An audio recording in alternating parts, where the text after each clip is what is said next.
Hello, hello everyone. It's Jacqueline Twillie and welcome to the first of a very exciting series on Wednesdays. Every Wednesday at noon, we will be right here on YouTube live, and I'm going to share with you tips and tools, very specific resources that you can use to help you negotiate and earn what you're worth. Today's session, we're talking about the performance review and how to prepare for your performance review and negotiate to get more of what you want. Now, I did a survey a few weeks ago and I asked professionals, what is it that you dread about negotiating? And they shared with me some very insightful things, and I want to share a couple of those with you.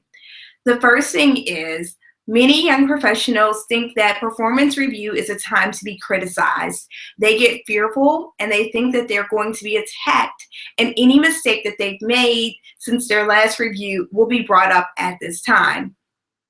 Now, in some cases, I have heard of that happening, but in most cases, that's not the case at all. For others, people look at their performance review and they say, oh, I hope that they give me something. I hope that they give me a raise. I hope that maybe, I get a bonus or something like that. But they don't put any effort into asking for a promotion or a raise or a bonus or any of the other things that will help them level up and take their career to the next level. So that's what we're going to talk about today. I'm going to give you some tips to help you prepare for your performance review, and then we're going to talk about ways that you can negotiate. There is a resource available for you today for everyone who's watching live. If you head over to my website, JacquelineTwillie.com, and on the podcast section, I put up a post, the Wednesday blah, blah, blah. Sorry about that, getting a little tongue-tied. It's the Wednesday Wisdom Career Strategy Session Negotiation Series. I actually have a recap of the things that we're going to talk about today, as well as a PDF handout for you to help you prepare to nail your next performance review. So head over to JacquelineTwillie.com and check that out. And I'm going to pop the link up right here on your screen so that you can see that. All right, if you have any questions today, what I'd like you to do is you can tweet me at JVTwillie, or you can send your question in through Google Hangout, the live Q&A feature right here, and I'll be able to answer that for you as well. Now, let's get started. First things first, we're going to kick off this session and talk about the ways that you can prepare for your performance review. How many of you know the exact number of projects or assignments that you've worked on since your last review? All right, if you don't know, that's going to be our first step. I want you to go back through your emails and your project notebooks and determine how many projects and assignments that you have worked on since your last performance review. If you're new at your job, how many projects or assignments have you worked on since you've been at the job? You want to get a list, a running list of all of those projects. Now, when you're making this list, you don't have to go into too much detail. Of course, you never want to, jot down any proprietary information, but you want to get a very, very clear idea of your contribution to the team, and the way to do that is to know what you've worked on. Once you get your list of the projects that you've worked on, since you either started or since your last performance review, what I'd like you to do is take it a step further. The next thing that you should do is go in and mark down your contributions, any of the highlights, milestones, or if the project has ended, where the project ended and what the results were. Sometimes after a project ends, it's really important to keep measuring and keep tracking it, because there can be results that you see after the fact.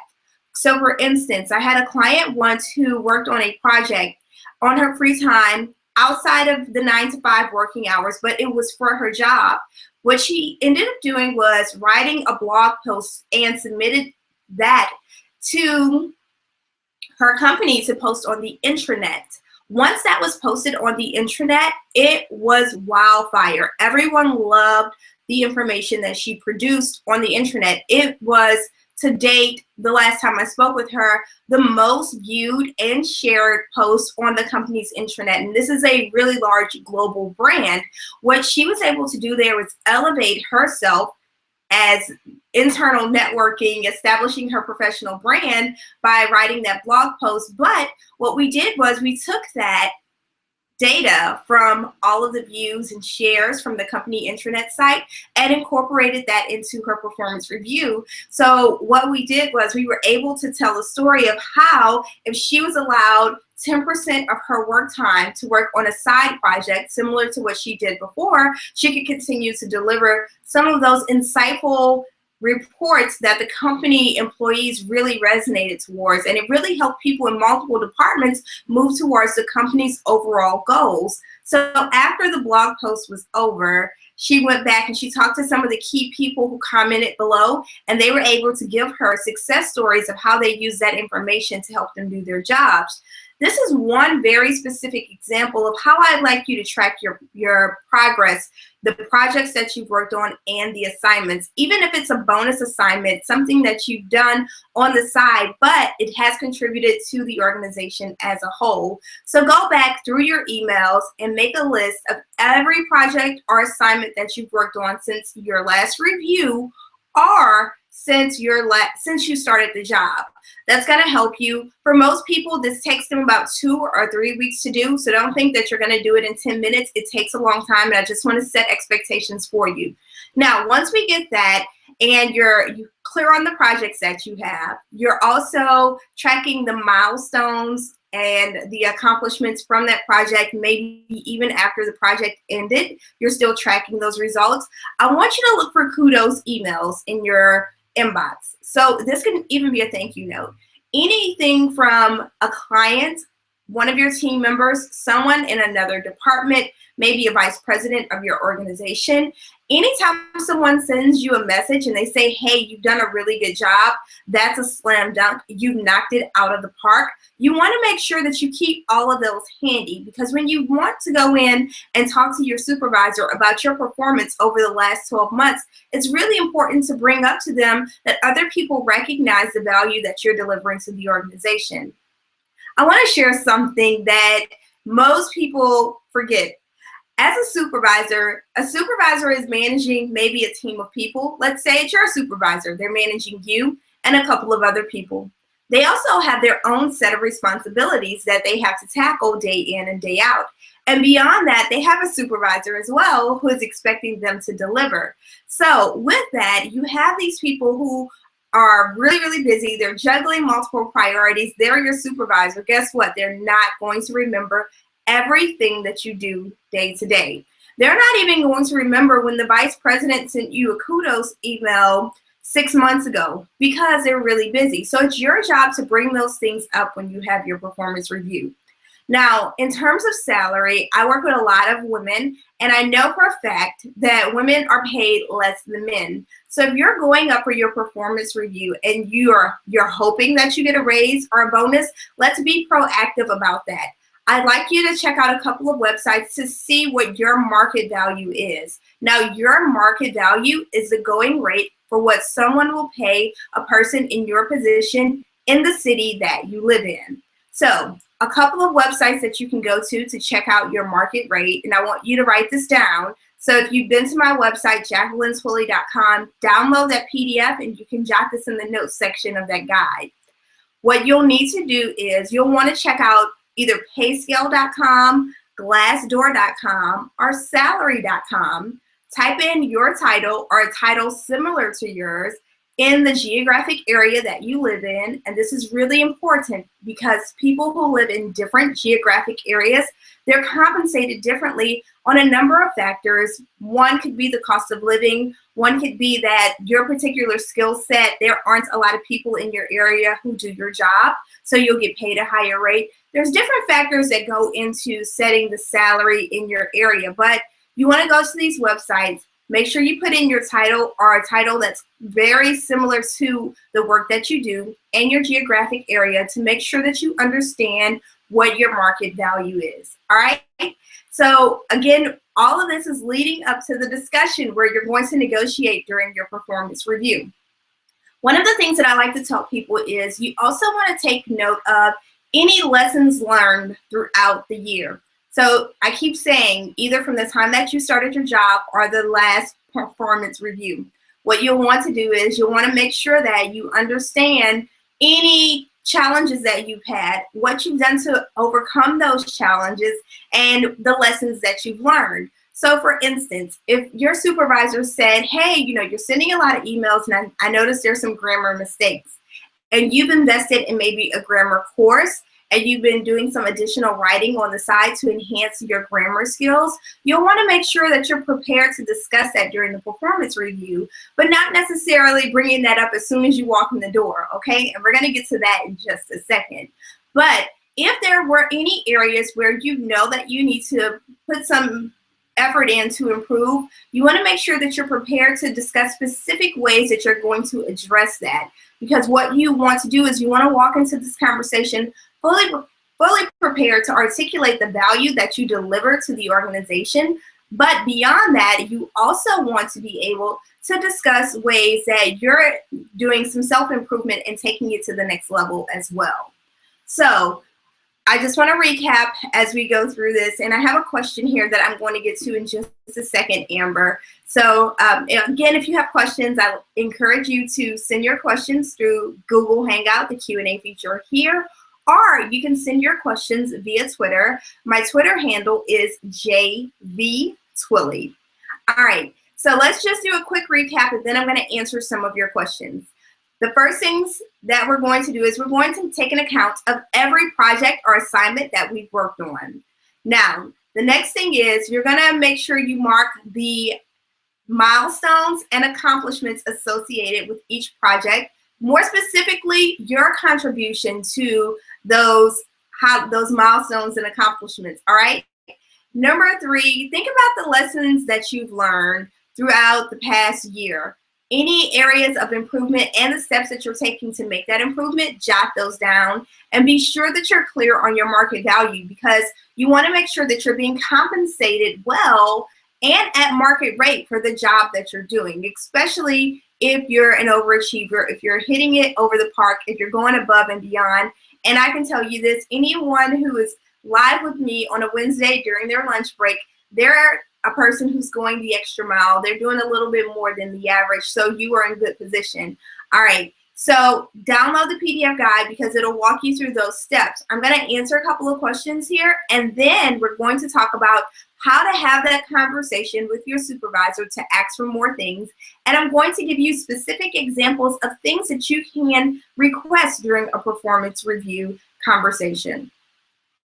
So Amber has a question, and her question says, I keep pushing for a promotion, but I'm not getting it. And there's different reasons why the supervisor says that I haven't received a promotion, but none are related directly to my performance. All right, Amber, so I've seen this before. One thing that I would encourage you to do, if you're going to your supervisor and you are requesting some information, or you want to be promoted and you want to find out, hey, what is it that I need to do to take it to the next level? How can I enhance my professional skills? What I'd encourage you to do is have this conversation with your supervisor, maybe in a casual setting and not a formal setting, so that they can really nail down. What I typically see in this type of scenario is it's something to do with office politics. So maybe it has nothing to do with your skill set at all, as your supervisor mentioned, but someone else has a sponsor within that organization who is saying, no, let's give this person a shot at this promotion, or let's push this first person forward for XYZ reasons. Sometimes those, well, a lot of times, those decisions are made behind closed doors when you're not present in the room. So you want to have a casual conversation with your supervisor to find out exactly what it is you need to do so that you can get that promotion. And I don't want you to settle for an answer like, oh, just work on a bigger assignment. Say, okay, if I land a big assignment with this client or with this partner and I hit these targets, will that qualify me to be in a position to be promoted? And If I'm qualified, can I get your assurance that you'll go to bat for me and push my name forward for this promotion or raise? Because it sounds like, Amber, your performance is really stellar. So you just want to hone in and find out those specific things that you need to do and get agreement from your supervisor, and get agreement, also try to get it in writing, because sometimes supervisors leave and that leaves this person in an awkward position where they're not going to get promoted. So first have that casual conversation, get their agreement that they're going to do this, and then get it in writing. I hope that helps you, Amber. We have another question here. This question is from Bridget. And Bridget says, my question with the performance review is, I have to fill out this template and it's not enough room for me to put all of the information that my company requests. All right, this is a good one, Bridget. A lot of companies have templates for you to fill out. Whether it's a PDF fillable form or if it's an electronic system where you go in and you do a self-evaluation. And I'm assuming that when you say you have a template, that's what you're referring to, is this form where you go in and you rate yourself before your supervisor rates you. So Bridget, what I'd like you to do is add additional space. Go ahead and use a system that your company has in place. But in addition to that, and this is one of the things that I tell my clients to do when we're working one-on-one to prepare for a performance review, after you have analyzed the data of the projects that you've worked on, the milestones and accomplishments that you've contributed to, you have those kudos emails nearby, what you want to do is you want to put that in a presentation form. So similar to how you would present to maybe a client or a new partner, what I'd like you to do is go in and either put together a PowerPoint, an infographic, a one-pager with some data, and go in and attach that to the guide. So maybe if there isn't a spot for you to attach it to an online portal, you can send it to your supervisor in advance, or you can upload it. I know a lot of the systems are sophisticated enough to accept an uploaded file. Or you can send it to HR if there isn't the option after you have a meeting with your supervisor, just so that it's in your file. But all of that information that you want to share that you don't have room to share on that initial form, go ahead and put it in a presentation style format and send that over to your supervisor in advance of the meeting that you're going to have. I'm going to answer one more question because we have less than 15 minutes. Gee, time flies every time we hop on a career strategy session. So the next question we have here comes from Anne Marie. And Anne Marie says, this is all great, thank you. Well, thank you, Anne Marie, for the compliment. And she wants to know, when it comes to creating a strategy to get more out of my performance review, I just get really nervous and I prep, but during the time of the conversation, I freeze up. What should I do? All right, Anne Marie, it's okay. I want you to take a deep breath. It happens to a lot of people. They get into the point where they are going to have this conversation. They've thought about what they're going to say. They know what they want to achieve, but once the conversation starts, they just get nervous and they kind of just say, okay, it was nice meeting with you. I hope I get that raise. And they walk off. What I'd like you to do to overcome this is I'd like you to practice. Practice this conversation with a coworker or with a peer, somewhere where you'll be uncomfortable, not your best friend who's going to make you feel all warm and cozy when you have this conversation. Someone that's going to push you out of your comfort zone is who you want to practice with. If you practice with a coworker, just make sure it's somebody that you trust to share all of the information about your performance review. And you kind of want to go through a mock discussion of how you would talk to your supervisor, anticipating things that they would say to you and your responses to that. Now, Anne Marie, what might be helpful in your situation is for you to just go in and create maybe a one-pager, an infographic, a PowerPoint, something where you'll have an outline of the points that you want to discuss during the meeting. Send that in advance so that your supervisor can print that off and have it on their desk when you have the conversation. What this will do is it'll serve as an agenda, as a guide, so that if you get a little bit nervous and you don't bring up this project that you hit a slam dunk on, your supervisor will see it on the paper and say, oh, did you want to talk about this? And then it'll open the door and give you an opportunity to talk about some of the things that you wanted to discuss. I hope that helps. So I'm going to answer questions again. There's a couple of more questions here. We have about 10 minutes left, so I want to go through a couple of tips for you negotiating during your performance review. And then I'll come back and I'll answer a few questions at the end, okay? So our next point is, after we've gathered our data, we've done our research, we really want to prepare for the conversation. So find out when your meeting will be with your supervisor, whether this is going to be a formal review process or an informal review process. You just want to be clear, and you also want to make sure that you understand the timeline for when budgets are set. Sometimes people go into a performance review wanting a raise or a promotion or just a bonus, but the budget has already been set and there isn't any room for that. So be clear on when you're going into this meeting, you have access to find out when the budget is set, when the fiscal year begins, and you'll have a better idea if it's even possible for your supervisor to request an increase or salary or a bonus for you. All right, so that's really important to keep in mind, because sometimes the budgets are already set when reviews are done, and you just can't get a raise because the money isn't in the budget. That doesn't mean you quit your job, you pack up and you say, I'm out of here. That means that you need to strategize and plan a little bit better and start having conversations throughout the year, maybe during your one-on-one sessions with your supervisor, so that you are prepared to have more of the conversations and let them know, hey, I am expecting a bonus based on my performance for this work or this assignment. All right, so let's talk about having this conversation with your supervisor. Most people get a little bit nervous, and that's perfectly fine. As I mentioned to Anne Marie, what I'd like you to do is I'd like you to practice with a friend who's going to push you out of your comfort zone just a little bit. The reason why you want to practice with someone who pushes you out of your comfort zone is because this conversation is going to be uncomfortable. Anytime we ask for things, it makes us feel a little uncomfortable. And I'm specifically talking to women here, okay?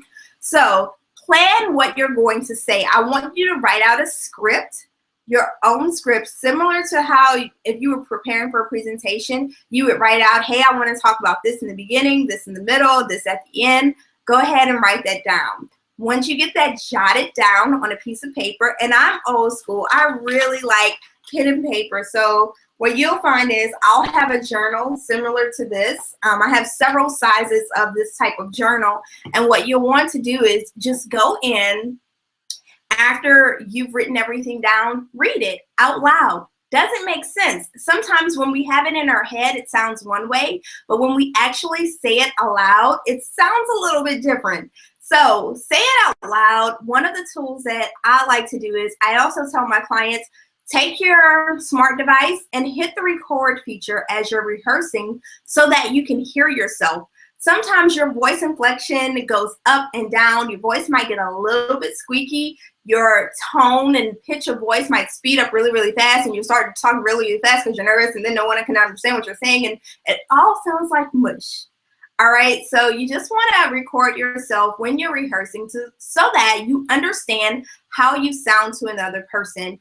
Once you hear that, play it back. It's difficult. It is uncomfortable. Trust me, I know, I've done it myself. It is hard to listen to yourself. But this will help you to have a stronger conversation and go into this conversation more confidently when you talk about your performance review. So as you've done your research and you're writing in your script, what I want you to include in your script is things that you'd like to request. I mentioned earlier I was going to share with you things that you can ask for during a performance review. So I'm going to give you rapid fire a couple of things to consider. One, a new title. If you've accepted additional responsibilities and your primary work has shifted from what you were hired for to something else, it may be appropriate to ask for a title change. Along with that title change may also come a pay increase. So you'll want to ask for that. You'll know if the pay increase is appropriate or not based on your research that you've done when you went to either PayScale, Salary, or Glassdoor.com. All right. Additional things that you can ask for during a performance review is telecommute days. If you've been at your job for a year or so, I think it's completely appropriate, depending on the type of information that you work with, you can request the opportunity to go in and work from home for several days. Now, Some people work with highly sensitive information, and in those cases where you're working with other people's information and it's really sensitive, or if you're in a customer-facing role where you have to see customers face-to-face every day, it might not be possible for you to telework. So just want to make sure that I let you all know that it's not a blanket across the rule that everyone should have this telecommute option. It really depends specifically on your job, okay? Additional things that you can request are new equipment and software. If the equipment that you're using day-to-day at work is a little outdated, if the software is old and the industry has moved to new tools and they have a new standard of doing things, in order for you to continue to be successful in your job, you're going to need similar types of equipment. So it will be appropriate to bring that up during your performance review. Similarly, the tools that you need to be successful, I want you to think about your specific situation. What is it specifically in your role that you need to take it to the next level? If you're targeting to get a promotion and move up to the next level within the next 12 to 18 months, I want you to make sure that you're looking at the job description of someone who is currently in that role and find out what do you have to do to put yourself in a position so that you are qualified for that role. More specifically, if there's a certification that you need, you can petition your supervisor during the performance review negotiation or discussion and say, hey, you know, in the next couple of years, I'd like to be considered for a senior analyst role, and I noticed that the senior analysts in our company, they all have this certification. Is it possible for me to begin taking some of the courses to prepare for the certification and have that included as part of my compensation package? Now, when you say as part of my compensation package, really what you're saying is, can you pay for that? But you're showing the value to them and you're showing them that you've taken initiative and you've thought about things that will help you grow as a professional. Now, it's going to be different for people in different industries, even in the same industry but different companies. There's different things that you can ask for to help set yourself up for success. So be really thoughtful about that and include that in your script. A couple of other things that you can consider to request during your performance review discussion before we move on to the next section. Professional association dues. So, for example, people who are in the marketing industry, you can petition your supervisor and ask them if they'd sponsor you your dues for the American Marketing Association. Similarly, there could be a conference like the American Marketing Association Conference. You'll want to check that out as well to find out if that's something that your company will pay for. For some people who are going back to school, let's say they want to get a master's degree or an advanced degree in something, or maybe an additional degree if they already have one, you can have that conversation with your supervisor to find out if there's a program in place in your organization for you to go back to school and have your tuition reimbursed. Now with that, a lot of organizations will ask you to commit to stay 1 or 2 years after you receive the degree so that they can get some of their investment back, and that's completely normal during that process. So what happens when you're going through your performance review, you've written out your script, you've planned what you're going to say, and you've anticipated some of the things that your supervisor may say back to you, but things just start going haywire, and you get hit out of left field with someone saying, oh, you know, we can't give you anything because, and actually your performance isn't that great. How do you handle that? What I'd like you to do is remain calm. You know, it's normal for us as humans to have emotion, but you don't want to break down crying. You don't want to get super, super angry and pound your fist on a table. You kind of want to just stay calm, and maybe if it's something you weren't expecting, everything else that we discussed is going to be on pause. What you can say is, you know, I really wasn't expecting to hear that type of feedback. I thought my performance was on par for these reasons. And then you reference maybe your kudos emails and your major milestones on some of the projects that you've worked on and say, can we reschedule and talk about this in greater detail a little bit later? Because I really want to be able to have a conversation where we can discuss my improvement and my contributions to the organization. And, you know, this has really caught me off guard. I know some people have tough supervisors who will say, no, we're talking about it now. If you find yourself getting bad news during a performance review and it's catching you off guard and you feel yourself getting emotional where you want to pound your fist on the table or pour out cry, excuse yourself to the restroom. Most reasonable people will be fine with you excusing yourself to the restroom. Just go there, get yourself back together, and then go back into your meeting. And I find that works in most negotiations. If you get in a spot where you need a moment, just take a bathroom break. And that's a quick way to escape the situation, get your thoughts together, and then come back to the table. This 30 minutes has flown by. I have a couple of more questions that I want to answer. So I'm just going to scroll through them really quickly and try to combine them as we wrap up. Again, head over to JacquelineTwillie.com. Under the podcast section, you will see today's webinar. It says Wednesday Wisdom Negotiation Series, and you can download the PDF guide for the workshop, okay? So let's see. We have a question here from Laura and another question from Dee. All right. And one question from Michelle. All right, so I just scanned the questions quickly, so I'm going to give you an overview of the questions, and then we're going to do an answer. Most of them are wanting to know, during a performance review, if you don't get what you want, when is it time to leave? And, you know, how do you set yourself up so that you're ready to start looking for a job if things don't go your way? All right, first things first, you want to make sure that you're giving your company an ample opportunity to prepare to give you the things that you're requesting. So for example, personally, I've known people who have requested things at a performance review time. The time wasn't appropriate. The budget was already set. Schedules were set, so they couldn't really do a lot of wiggling. What they did was they stayed committed to their job, and they continued to deliver excellent results above and beyond what anyone else was doing. And then later, they had an opportunity to get the things that they wanted. So that's one thing. Secondly, your resume should always be ready. You never know when an exciting opportunity will come your way. With that, what I'd like you to do is make sure that you update your resume on a regular basis. For instance, you can do it at your 1-year anniversary on your job, or maybe update it around your birthday. Find some standard where you're going to consistently update your resume and LinkedIn profile so that it's ready to go and you don't have to spend a week or 2 weeks preparing to send it off to someone. Additionally, if you've had this conversation with your supervisor for the past 2 years that you would like to move up, that you'd like increased responsibility, and they aren't quite responding to you, or they're saying, you know, don't worry about that, just do your job, you're really good at your job, then maybe it is time for you to look for something else. And in that case, you'll really want to make sure that you're positioning yourself in the best way where you leave on good terms. You don't want to say, you know what, I'm over this, I'm leaving, and leave out in a fury. So really be thoughtful about that process. If it is time for you to move on and look for something else, maybe there's an opportunity within the company, and especially if you're staying within the company, you don't want to burn any bridges.